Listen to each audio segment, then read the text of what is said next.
Hey guys, welcome back. It's Josh with the Financial Advisor Car Guy. So this week I wanted to visit with you a little bit about depreciation and how the world we're living in has impacted the values of cars. So if you rewind the clock 2 years, go back to 2020, COVID was rampant, the world was shutting down, things were going crazy, and car manufacturers couldn't keep up with demand. What we found in the end of 2020 into 21 was that used cars, because they were available, were holding their value and selling for more than they had historically because there were no new cars available to be purchased, bringing the pressure. When a new car comes out, for round numbers sake, let's say it's a $50,000 car. Well, a used one needs to sell for less than that, right? So maybe instead of 50, it's 40 or 30 or 20 or whatever it is, depending on year, make, mileage, abuse, maintenance, and all those things. Okay.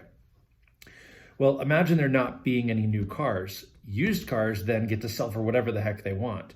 So that's what was happening. Used cars were selling for near new car prices because there were no new cars to pressure that down.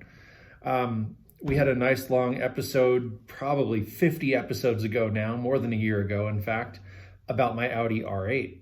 And I shared with you guys that I basically paid $65,000 for that car, which at the time was a really good deal. I want to talk to you a little bit about what that looks like here more than a year later, and kind of share with you my thoughts on where that's going. But I'll also talk about my Ford Raptor and then my wife's new Mustang Mach-E. We'll talk about each of those three. So let's go ahead and dive right in and start talking about the R8. Again, I paid $65,000 for that car a little more than a year ago. It was probably 15 or 16 months ago. $65,000. I added an extended warranty. I added all the carbon fiber things, whatever else. And so my grand total, I figure, is about 70 grand into that car. Now, at the time, Car Gurus was telling me it was worth about $80,000. It has right around 40,000 miles. It's actually sitting right outside. I drove it today. So I am using it, enjoying it, having a good time with it, but I'm into it about $70,000. So I pulled up Car Gurus today. I've got it right here in front of me on my screen. And I can tell you that the very cheapest Audi R8 for sale in the nation on Car Gurus, this was my frame of reference, is $79,000. Now, that car is older than mine, doesn't have any carbon features, doesn't have Bang & Olufsen sound. It's basically I hate to call it a base model because it's an R8, but it's a very low optioned R8. $79,000, and it's got over 30,000 miles, 31,000 right about. The next cheapest, and I would say, again, this is probably a little closer to my car, similar to my car in mileage. It's got about 40,000 miles.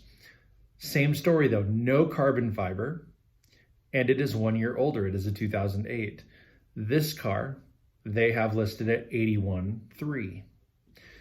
Now, what's funny about both of these cars, they're both priced through Car Gurus, and Car Gurus does kind of an average of what cars have been selling for. They use more than just their own data. They will scour the internet and figure out what these cars sell for. Now, that 2008, that's $79,000. They're suggesting that is what they would call a good deal. They're saying that that car is being offered for $4,100 below market. So what that tells me is they're saying that that car is worth $83,000. The next car, the next cheapest R8 in the nation, has, again, just shy of 40,000 miles. Mine has just north of 40,000 miles. But mine's a year newer and has a ton of carbon fiber. This one does not. This one, again, 81,300. And they're saying this one's just a fair deal, $2,000 above market value. So they're saying that this one's worth $79,000 to $80,000.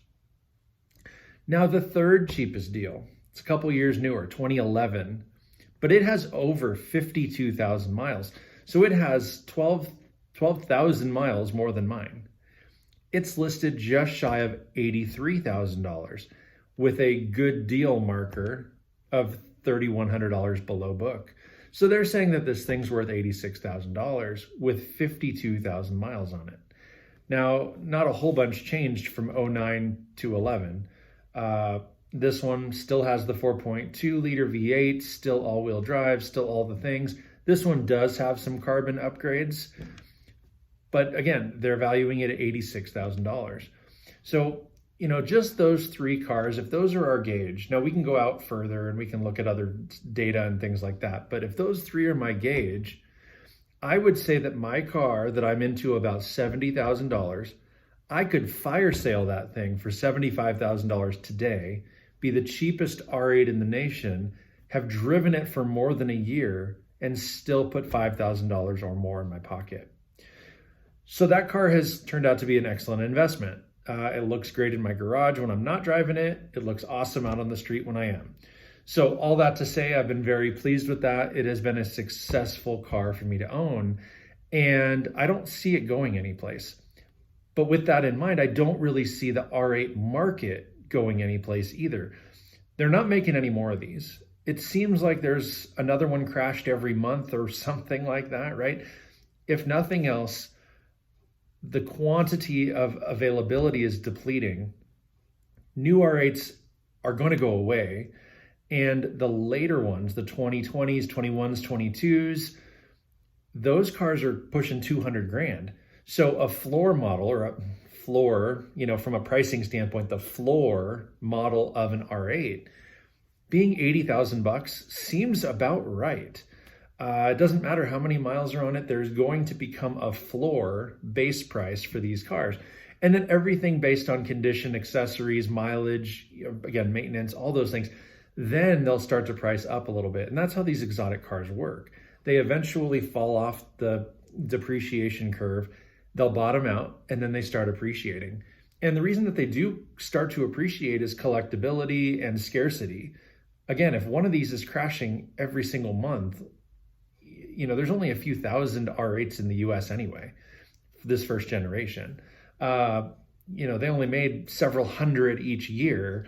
And, here we are in 2022, my car's an 09. If they only made, I don't remember the number, but let's say 700 of that car, there's probably between 500 and 600 left. I'll bet 100 of them have been crashed, maybe more, right? So all that to say, I don't think they're going to get cheaper. We're not going to see $50,000 or $60,000 R8s probably ever again. What'll end up happening is that the newer models will slowly come down in price. These ones will maybe stop appreciating or kind of, plateau and then just remain there. But I really don't think, at least not for many, many, many years, when these cars start getting hundreds of thousands of miles and become project cars and those kind of things, I think gone are the days of a $50,000 or $60,000 R8. I think I'm very, very safe in my investment. I'd be shocked if I couldn't at least get my 70 out of it. So let's move into the Ford Raptor. I've done a couple of episodes about Raptors in the past, talking about the Gen 1s and the Gen 2s and how they're priced and how they have held their value and how through COVID again, the values actually went up a whole bunch. The first gen's always been a bit more, I'll call it desirable, being that it's a V8. Many true enthusiasts, they like the performance and the power of the twin turbo EcoBoost in the second gen. But a lot of guys really want to have that V8. It's got a better sound to it. It's, I would say, way more reliable. It's just, in my biased opinion, a better truck. So I'm only going to talk right now about Gen 1 Raptors. We're not going to get into the weeds on the second gen or even the third gen. The new Raptor R is coming out, so the V8s are back. But they start more than 100 grand. So keeping that same kind of mindset that we just had in the R8, these first gen V8 Raptors, are they going to continue to depreciate down to zero? I'd argue they won't.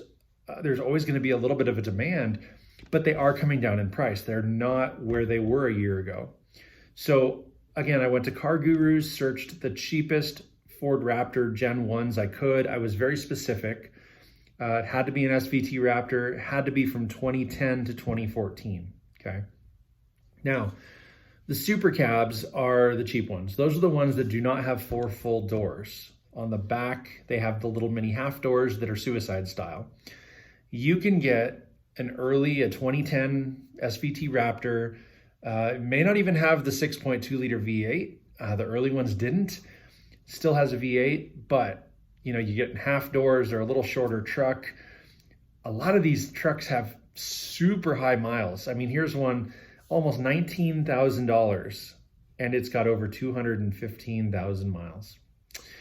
The very cheapest truck in the nation is 18 grand. It's a 2010 F-150 Raptor Super Cab. So again, not the full 4 doors.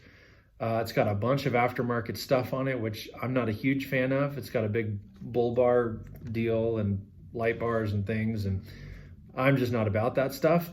But all that to say, 18 grand, someone can buy themselves a Raptor. And Car Guru says this is a good deal, $1,000 below market. So they're saying the cheapest Raptor in the world's worth about $19,000.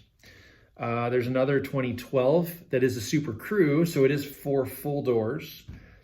236,000 miles on that thing. So almost 250,000 miles, listed at $18,900, and they are saying it is a fair deal, roughly $800 above market value. So same story, 18,000 bucks buys you the cheapest Raptor in the nation. Now, if I really want to compare apples to apples, I want to find something. Mine's a 2011. It's got 104,000 miles on it.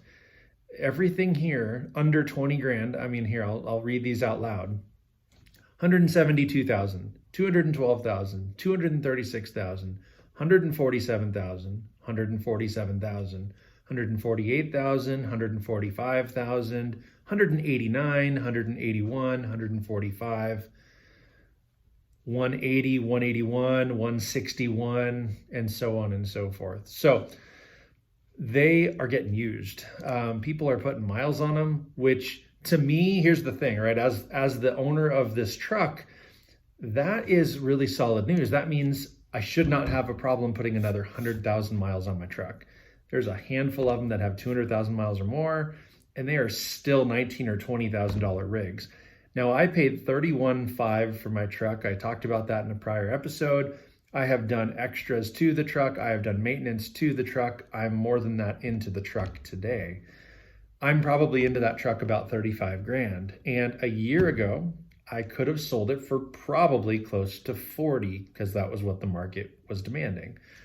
In today's world, if I keep scrolling down this list, and again, there's still 200,000 mile trucks that are listed for $24,000, $25,000. But if I'm real with myself and I can find a 2011-ish 4-door, Super Crew with barely 100,000 miles, I'm guessing, I haven't figured this out. I don't know the answer. I'm doing this with you guys live. My guess is that we are probably in the $28,000 to $30,000 range. So not quite what I paid for it, or maybe real close, but not above what I paid like I was. Here's one. Nope, Super Cab. So it's not the Crew. It's not the 4-door. But this is a 2010 with 104,000 and it's $26,000. Still looking. And now I'm on page 6, something like that. Here's one with almost 300,000 miles. A 2013 Super Cab, 26,000 bucks. There's one.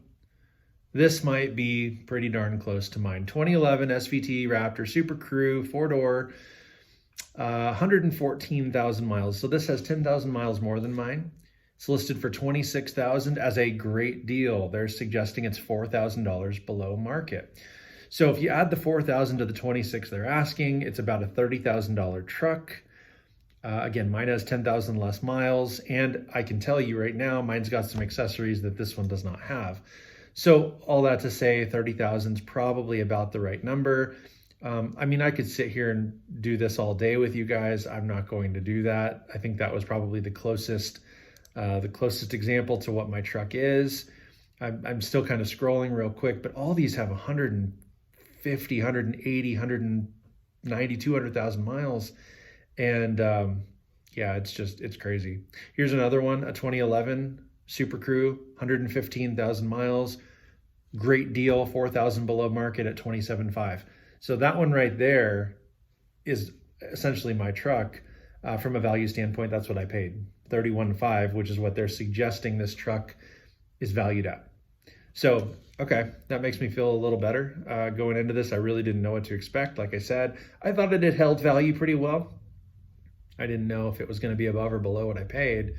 But all that to say, yeah, 30 to 32. I mean, I'm now seeing a couple others here. 105,000. This is a 12 super cab. Oh, super cab, not a crew. $28,000, 4,000 under book. So, cool. So my Raptor's holding value. I could probably sell it for what I paid.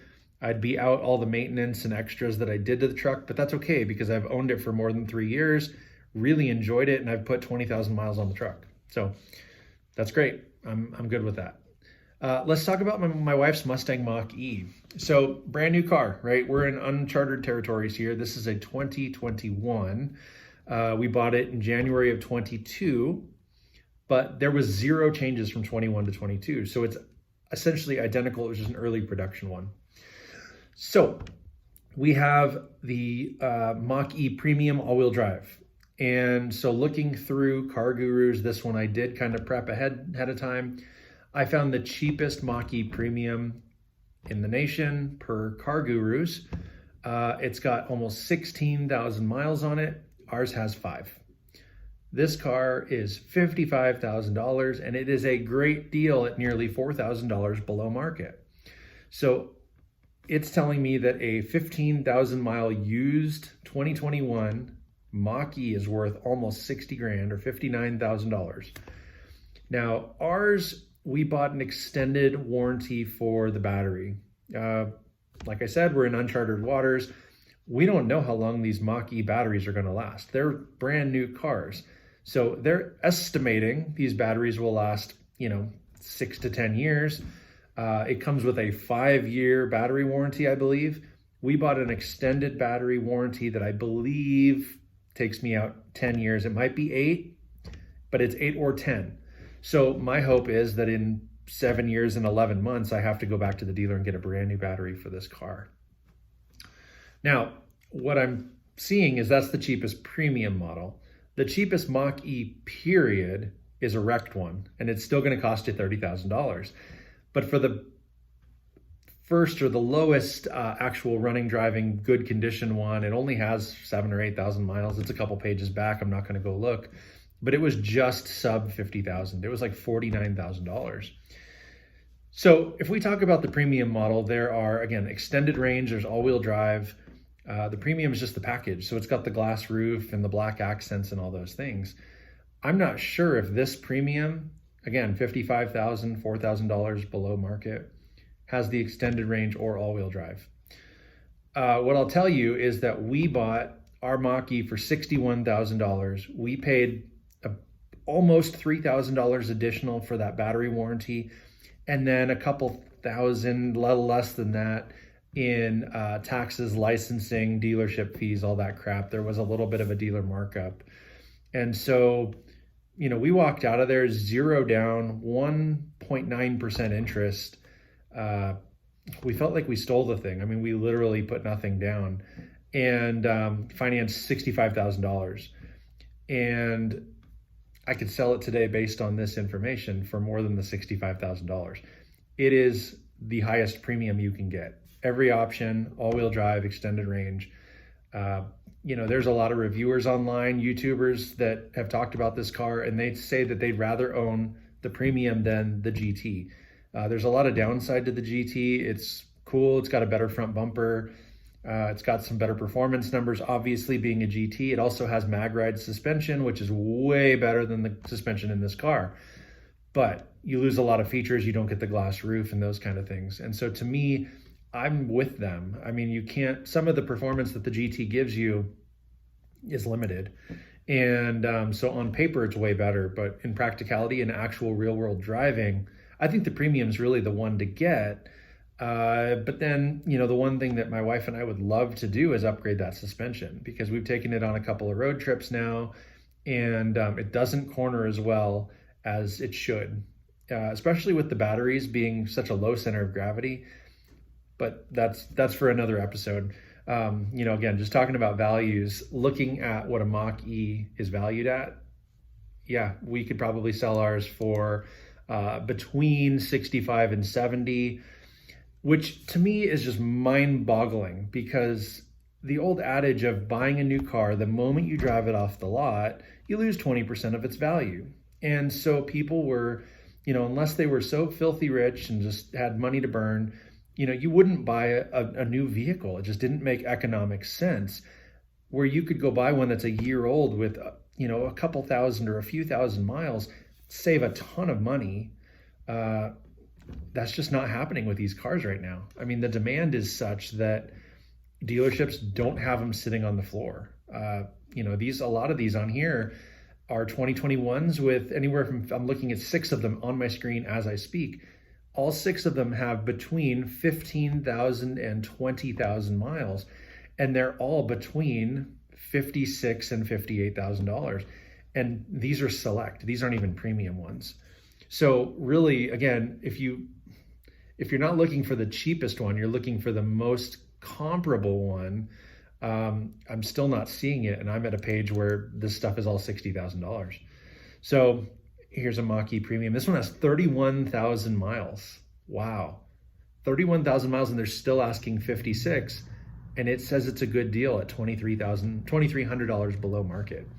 So even with 30,000 miles, they're suggesting that this is a $59,000 SUV. So anyway, I just kind of wanted to share that with you. I was kind of looking at the values of R8s and thinking, man, I'm shocked that the market hasn't really pulled back as much. You look at the housing market, and houses that weren't selling started getting reduced, and then they would sell. I think we sort of hit the plateau.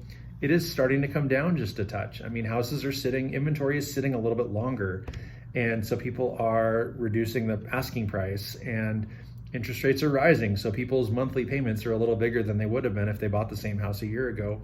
Even at a little more money, your dollar doesn't go as far when you're paying more interest. So it is fascinating to me, but in the used car market, we are starting to see more inventory in generic cars, but in more specialty cars, or one-offs, or higher end, or whatever it is, the supercars, the super trucks, and maybe some of the electric vehicles.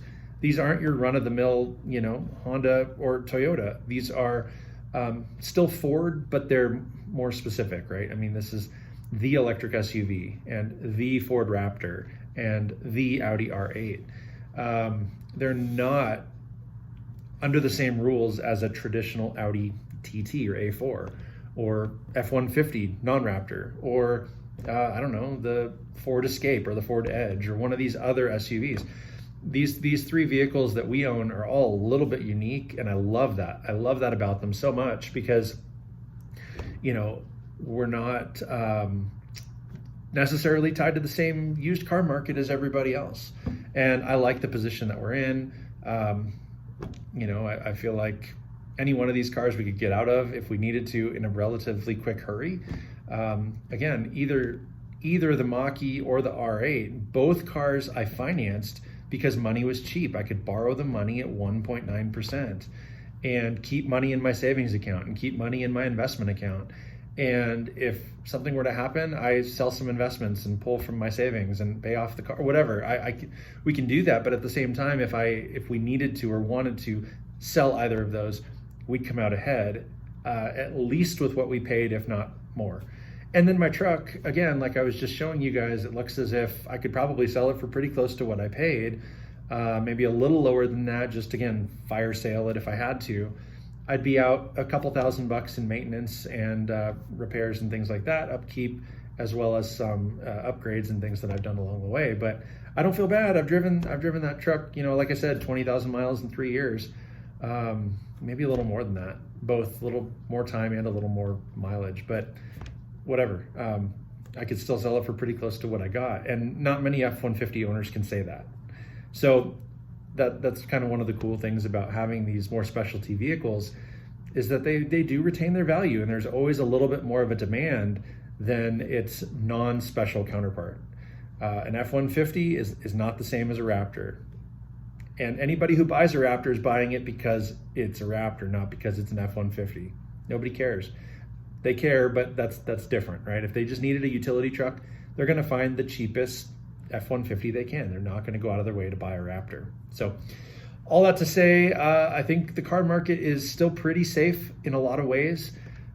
Happy to answer questions about that. What do you guys drive, and have you seen the used car market in your area come back? Is it high? Is it low?